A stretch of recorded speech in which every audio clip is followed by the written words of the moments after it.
The wind at 8,000 meters doesn't just howl, it judges. It strips away ego, ambition, and every illusion a climber carries with them. And on May 24, 1998, that unforgiving wind carved a name into Everest's long, brutal history, Frances Arsentive, later known to the world as Sleeping Beauty. But before she became a tragic landmark on the world's highest mountain, Frances was simply a woman with an impossible dream: to become the first American woman to reach the summit of Everest without supplemental oxygen. A feat so dangerous that even veteran climbers warned her, Everest without O2 doesn't forgive mistakes. Still, she went. Not out of recklessness, but out of a lifelong belief that some goals are worth risking everything for. And in the spring climbing season of 1998, she and her husband, Sergei Arsentive, stepped into the thin air of the Himalayas chasing a dream that would push both of them beyond their limits. What followed was a chain of delays, brutal cold, and summit timing so late it left no margin for survival. Her acclimatization wasn't strong enough. Her descent became a crawl through darkness. And the mountain, as it has done to so many, decided the ending, not her. Multiple teams tried to save her. Climbers gave up precious oxygen, strength, and summit time to keep her alive. But the higher you go on Everest, the more physics takes over, and the less heroism matters. This is the real, documented story of Frances Arsentive, her triumph, her final hours, and the haunting legacy she left behind near the summit of the world. If you're joining us for the first time, welcome to Ben Stories, where real mountain tragedies are told with honesty, respect, and depth. And if you're already part of the community, thank you for being here. Long before Everest carved her name into legend, Frances Arsentive lived a life defined by quiet determination rather than loud ambition. Born in Honolulu in 1958, she grew up moving frequently due to her father's military career that nomadic childhood planted in her an early fascination with landscapes, mountains, and cultures far from home. By the time she reached adulthood, the idea of seeking out remote places wasn't intimidating. It felt natural. She earned a degree in Russian studies, worked as an accountant, and eventually lived in Moscow. There, she met a talented and determined Russian climber named Sergei Arsentive, a man known for his humility as much as for his mountaineering skill. The two shared a rare blend of intellect and adventure. They fell in love, married, and, almost inevitably, began climbing together. But Frances wasn't a typical high-altitude athlete. Unlike many elite climbers of her era, she didn't have a long resume of 8,000-meter peaks. What she had was resolve. She approached mountains with meticulous care, studying their history, risks, and the climbers who had come before her. That analytical approach gave her confidence, sometimes more confidence than her physical acclimatization could comfortably support. Yet she stood out. In 1994, she climbed Denali and became the first American woman to ski down from its high camp. She summited other peaks across the world. Slowly, she gained a reputation, not as a powerhouse, but as a climber who never quit. Which brings us to Everest, spring 1998. Frances had a deeply personal goal: to become the first American woman to summit Everest without supplemental oxygen. It wasn't about fame. It wasn't about competing with other climbers. It was about doing something difficult and meaningful, something that would prove to herself that her years of dedication mattered. Sergei believed in her absolutely. So together, they traveled to Nepal and joined the season's Everest expeditions. Their plan was simple, at least on paper: acclimatize well, climb slowly, push for the summit only when their bodies were ready. But Everest rarely respects plans. As they ascended the mountain through April and May, one problem became visible to experienced climbers around them. Frances struggled to acclimatize. At the same pace as Sergei, she moved slower. She tired quickly. Her oxygen saturation numbers weren't ideal. None of this made her unfit to climb, but it should have signaled that they needed more time. Still, they continued upward. On May 21st, they reached Camp 3, then pushed to Camp 4 on the South Col. Each step drained Frances more than it should. Climbers who interacted with her later recalled her as kind, soft-spoken, and clearly determined, but visibly exhausted. At 8,000 meters, the margin for error shrinks to nothing. The human body is dying. Muscles starve. Judgment blurs. A small issue at sea level becomes fatal near the summit. And the most dangerous factor for Frances wasn't the cold or the wind. It was timing. Several delays slowed their push higher. Weather windows shifted. Other teams clogged the route. Each hiccup pushed their schedule back by hours. And at high altitude, hours cost lives. Yet early in the morning on May 22nd to 23rd, 1998, Frances and Sergei pushed for the top. Theirs was not a fast ascent. It was steady, but slower than ideal. Too slow for a no-oxygen climb. Late on May 22nd, they were still below the summit. The sun began dropping. Light faded. Temperatures plummeted. Most no-OTA climbers must reach the summit by midday. Frances and Sergei were still hours away, but they kept going. Finally, late on May 23rd, they made history. Frances became the first American woman to stand on Everest's summit without supplemental oxygen. There were no big celebrations, no dramatic photo shoots, no cheering teammates, just the thin silence of the world's highest point, and two exhausted climbers far behind schedule. And then came the decision that sealed their fate. They began their descent far too late, dangerously late, into worsening cold and darkness. Above 8,000 meters, the descent kills far more climbers than the ascent. Muscles shut down. Minds fog. The body begins to shut itself off in self-preservation. And as night fell on Everest, Frances' condition worsened rapidly. She slowed, then staggered, then became disoriented. For the first time since they'd met, Sergei realized he could no longer guide his wife down safely by himself. What happened over the next 2 days would become one of the most heartbreaking and controversial rescue attempts in Everest history, and would transform Frances into one of the mountain's most haunting figures. By late afternoon on May 23, 1998, the light on Everest's upper slopes had already begun to thin. The sky darkened to that harsh, metallic blue that signaled the deadly cold of Himalayan nightfall. Frances and Sergei stood on the summit far later than any climber should, especially climbers attempting the mountain without oxygen. There is a saying among high-altitude guides: if you summit too late, you don't summit. You've only climbed halfway to your grave. And on this day, those words hovered invisibly over them. The descent begins, too slowly, too weakly. The moment they turned to descend, Everest exposed the weakness they had tried to push through. Frances' legs trembled. Her pace fell apart. Her mental clarity began slipping, classic symptoms of severe hypoxia. Without supplemental oxygen, the human body at 8,000 meters loses the ability to think, react, and even remain conscious. Sergei stayed at her side, guiding her step by step. But darkness came fast. The wind shifted. Temperatures plunged. They had intended to reach the safety of Camp 4, but they were still thousands of vertical feet above it when the sun disappeared. Sometime during this slow, painful descent, the couple became separated. It is still unclear whether Frances collapsed and Sergei moved ahead unknowingly, or whether a section of terrain forced their separation.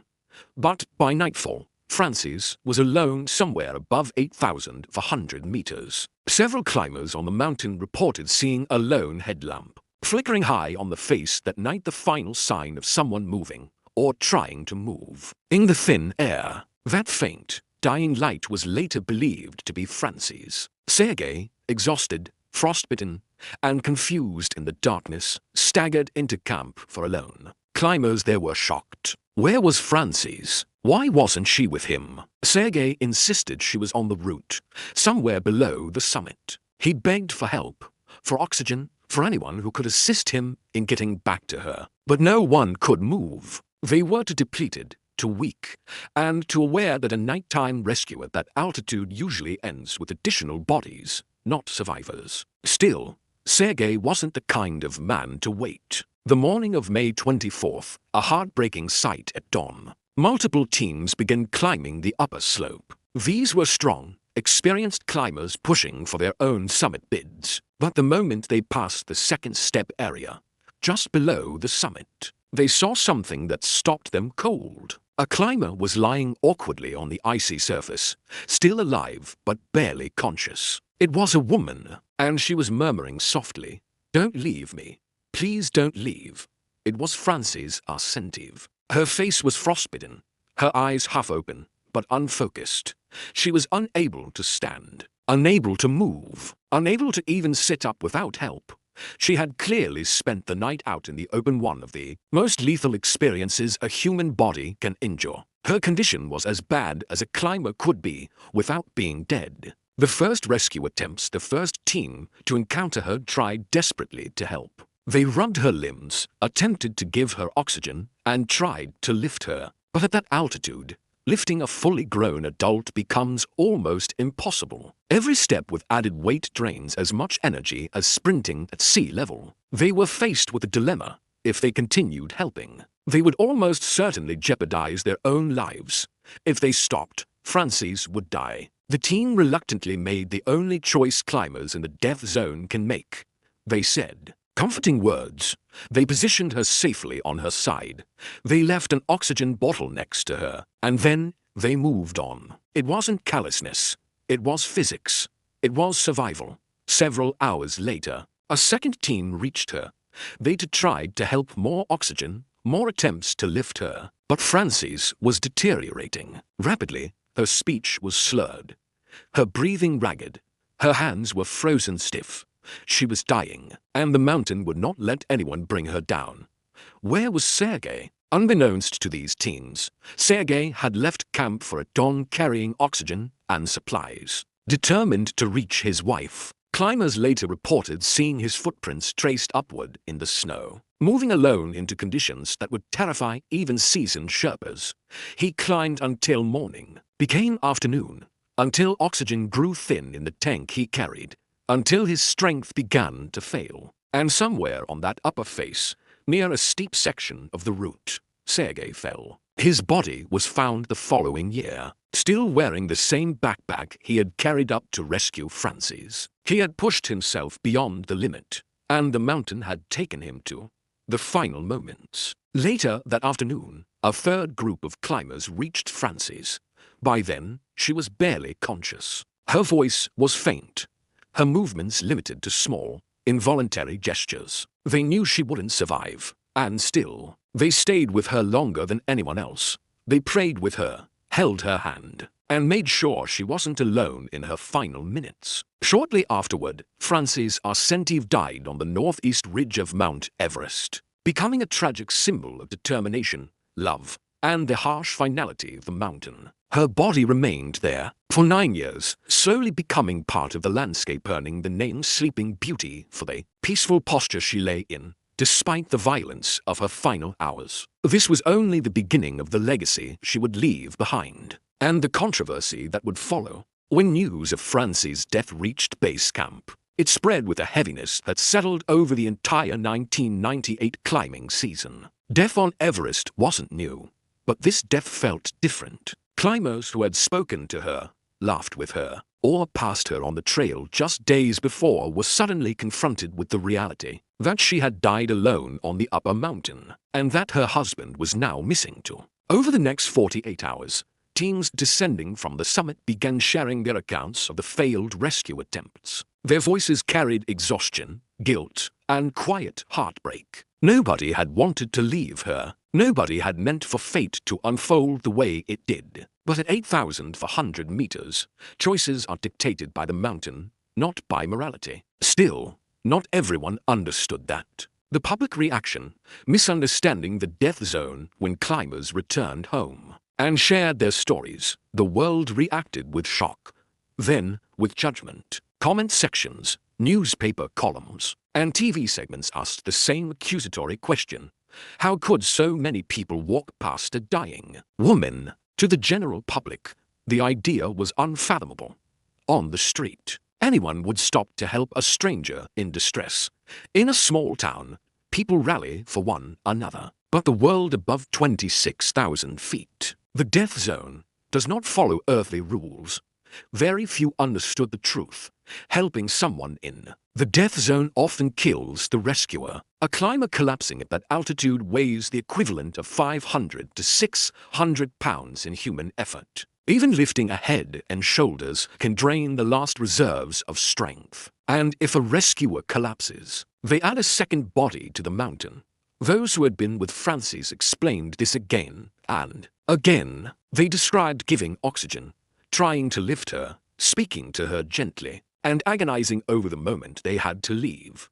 But nuance does not travel well through headlines. The world kept asking why. The search for Sergei, a second tragedy, while the discussion below raged on. Everest quietly held onto its second secret. Sergei, who had vanished while trying to rescue his wife, was nowhere to be found. Some climbers hoped he had fallen into a crevasse or sheltered somewhere on the ridge. Others feared the truth, that he had died unnoticed on the upper mountain. In 1999, a year later, the mystery ended when climbers discovered a body on the ridge near the route Frances and Sergei had taken. It lay on its side, still wearing a backpack with coiled rope inside. The clothing matched descriptions of what Sergei had been wearing on his rescue attempt. He had tried to reach her. He had climbed alone into the death zone, and Everest had taken him to.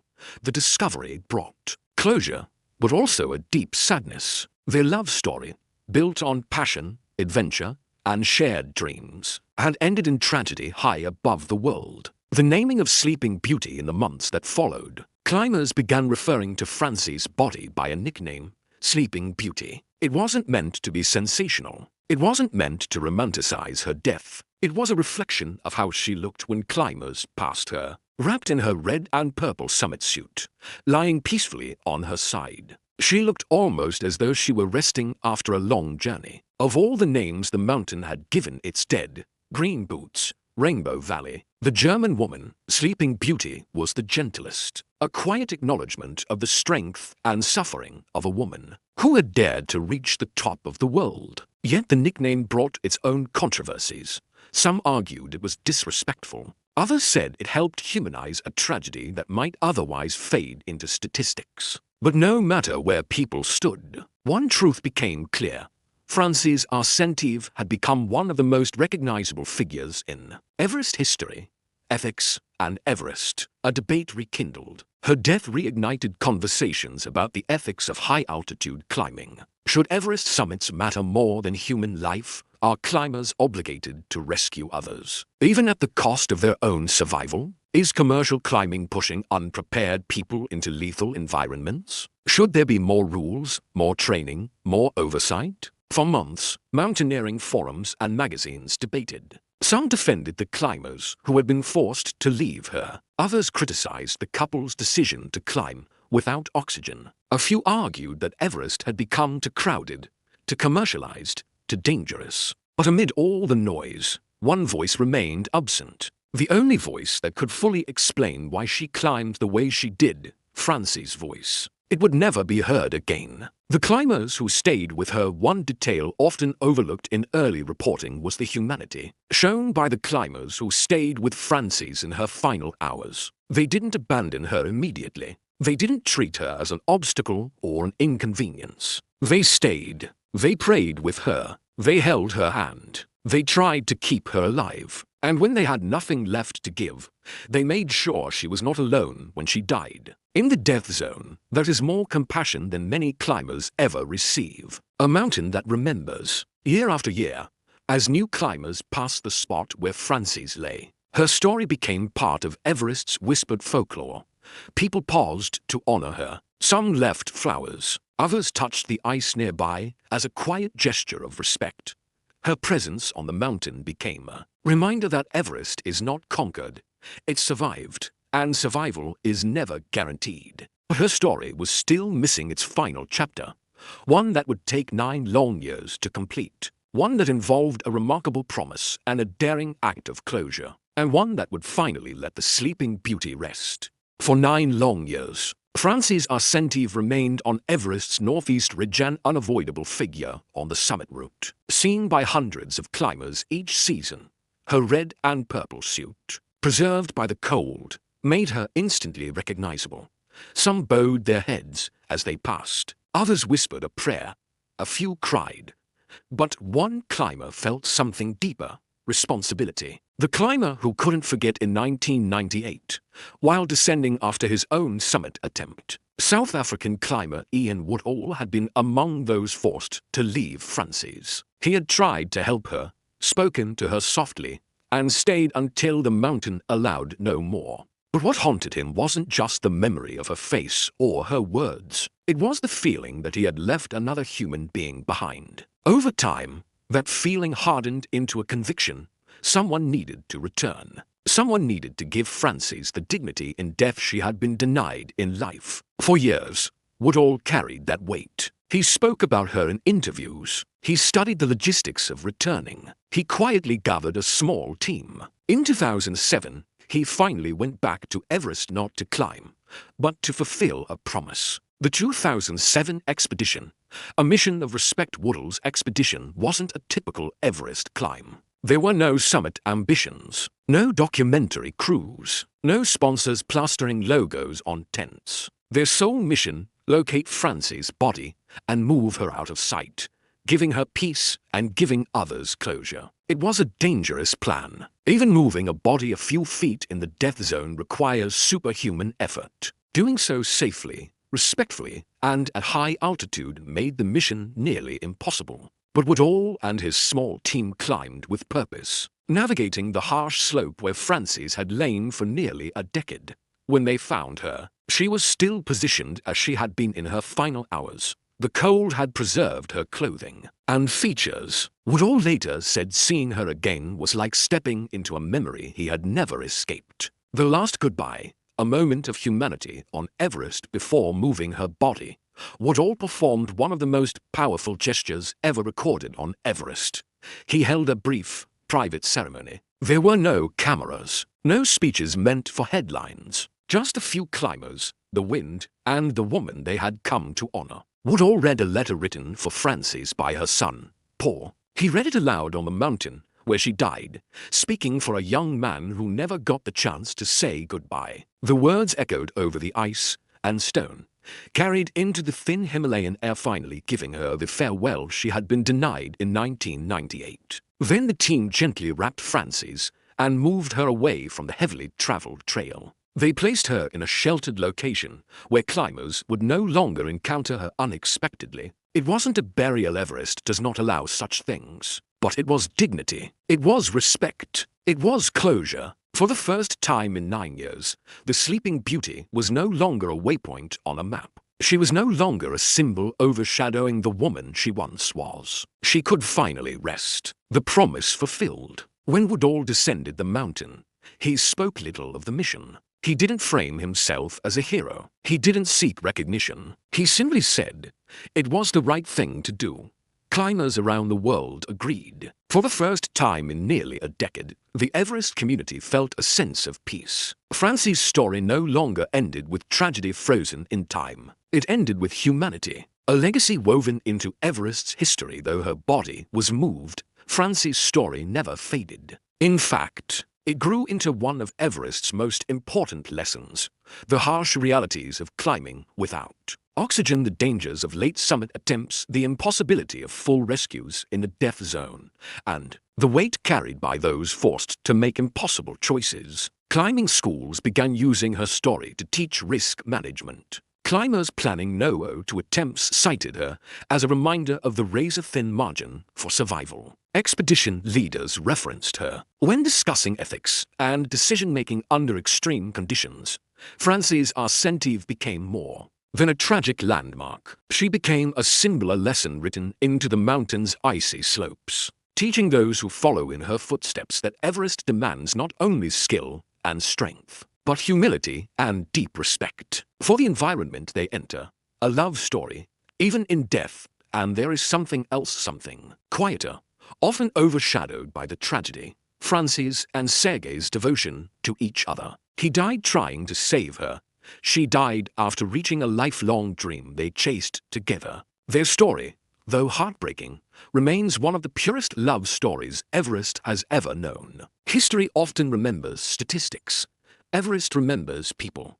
And the world remembers the couple who pushed for a dream, paid the ultimate price, and left behind a legacy that will endure as long as climbers quest for the summit above the clouds. In the years since Francis and Sergei Arsenyev died high on Everest's icy ridge, their story has become something larger than a climbing tragedy. It has become a mirror, one that forces every climber, every dreamer, every person chasing something great to confront a simple truth. Every dream has a cost, and on Everest, the cost is never negotiable. Frances reached the summit without supplemental oxygen. She achieved what no American woman before her had done. But the mountain demanded a price she could not pay. Even today, her story still stirs debate. Should she have turned back? Should Sergei have insisted on using oxygen?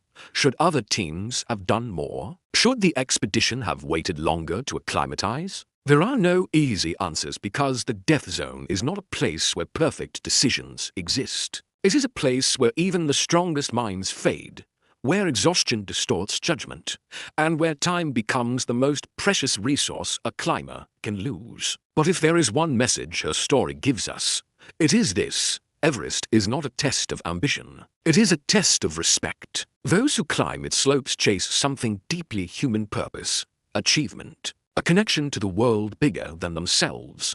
Francis understood that. Sergei understood that. And in the end, their love and their dream carried them to the top of the world, even if it also carried them beyond the limits of survival.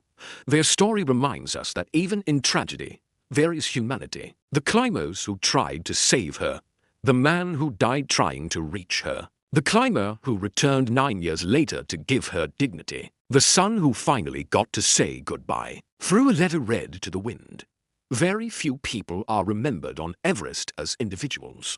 But Frances is, not just because she died there, but because her story makes us pause, look inward, and ask why we chase the things we chase, and what they truly mean. As long as people climb Everest, the Sleeping Beauty will remain part of its soul, an eternal reminder of courage, consequence, and the thin line between triumph and tragedy. If this story moved you, if you want more real, deeply researched, emotionally powerful stories from Everest and the world's deadliest mountains, then you are exactly the kind of person we built this channel for.